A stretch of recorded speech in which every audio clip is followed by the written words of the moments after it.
is very important that you just announced officially that you're in the Marvel's Avengers movie. Oh, yeah. This is serious. Is there anything you could tell us about it at all? No. No, I know. Well, you know, we just met. You're already trying to get No, you know what? It's we're so excited to get back, you know, to get to work, and it's obviously going to be such an amazing, you know, big movie that is going to be so secretive and that I can't talk about at all. But you know what I will say is, you know, I knew that I was going to be involved in it, obviously, to some capacity, but I didn't know who else they were announcing. And I was, I mean, they don't tell us anything because, you know, Tom Holland and Mark Ruffalo kind of ruined it for all of us. Oh, okay. Now they don't tell us. Okay. Don't tell anyone. So yeah, I saw, you know, when Sir Ian and Sir Patrick were announced. I mean, these are like two of the greatest actors to ever walk the face of the earth. Yes. You know, and I was like, I mean, that kind of blew my mind a little bit. Woo, I can imagine. Now, like last year, you posted like your caption said like prepping. What does that mean? Prepping for what? Prepping for, you know, I think I know the photo that you're talking about. Please tell us what you were prepping for. I'm prepping, you know, Jen, I'm prepping life. We were prepping life. We were prepping, you know. Oh, he top secret. Wednesday, we're prepping. This is a Wednesday? Well, you know, yeah, I feel like, you know, we have things we need to prep for. Not everyone here is always prepping for a movie or whatever, you know, but we're always prepping for something, right? Are we prepping for our big job? Are we prepping for the summertime? Like, I think we can all be in like a prepping era. And a part of all of us should be, you see how I tied it up nicely? Yeah, he's slick with it. He go right on around the question. Our preparation but, you know, don't look like that, okay? And not only are you in the Marvel movie, but you were also in the big box office Barbie.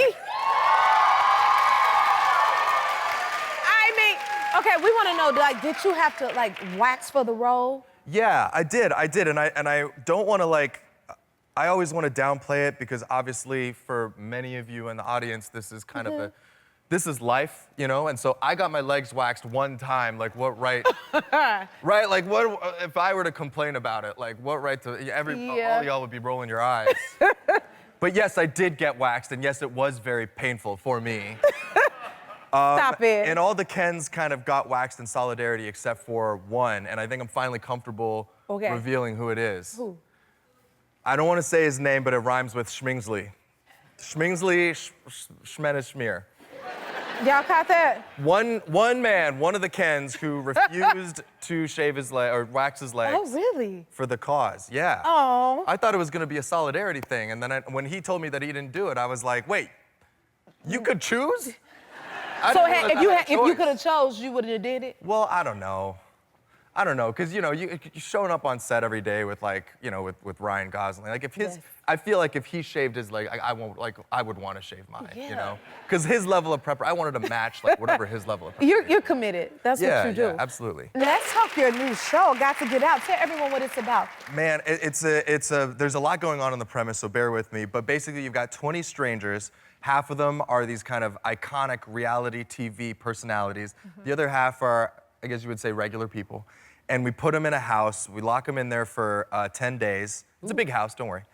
And we have a money clock that's ticking up to $1 million. So basically, one of two things can happen, right? Nobody can try to escape, and the clock gets to, you know, the end, and it's $1 million, and all 20 contestants split it evenly. Obviously, $1 million is a lot of money, but split 20 ways is not that much.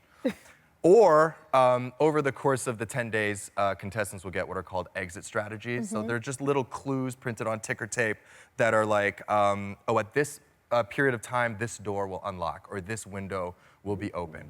And it'll be up to them to basically try to figure out a way to escape the compound. And if they can make it out of the house and down the driveway and out of the main gates, then they make off with whatever amount of money is on the clock. So obviously the catch is, if you're trying to get out and you bring, say, a couple of people with you on your master plan, the other 17 are not gonna want you to leave. Because for them, the money's piling up, and they wanna wait until they get a chance to escape. So either you're playing offense or you're playing defense, and we've got a lot of just really hilarious reality people just kind of in the mix, and it was a lot of fun for me as a producer and as a host to kind of just get to sit back and basically just take in whatever was going on. Well, you're a great host on it, and you were a great host on the People's Choice Awards last year. Look at this. And you in there too. Are you interested in doing more hosting? What else would you like to host? I mean, I feel like I'm talking to like, you know, yourself being a multi-hyphenate, like you're an artist, you're an incredible performer. Thank you. And also as a host, like it's a lot of fun being in that position. It is. You get to sit around with a group of writers and you get to talk about, well, what's going on in the world today? What do I want to talk about? What are the things I want to shed light on? What are the things I want to make fun of and make jokes about? And it's something special in and of itself that's, you know, fulfilling in a different way. And so I kind of felt that. I you know, back when I hosted SNL a few years ago, it really was something that I kind of fell in love with. Yeah. Right? And then I was like, oh, I think I could keep doing it. And, you know, I've had the opportunity I've guest hosted for Kelly a couple times, for Kimmel. I don't know if you ever want to take a vacation. Okay. You know. I could call you? Okay.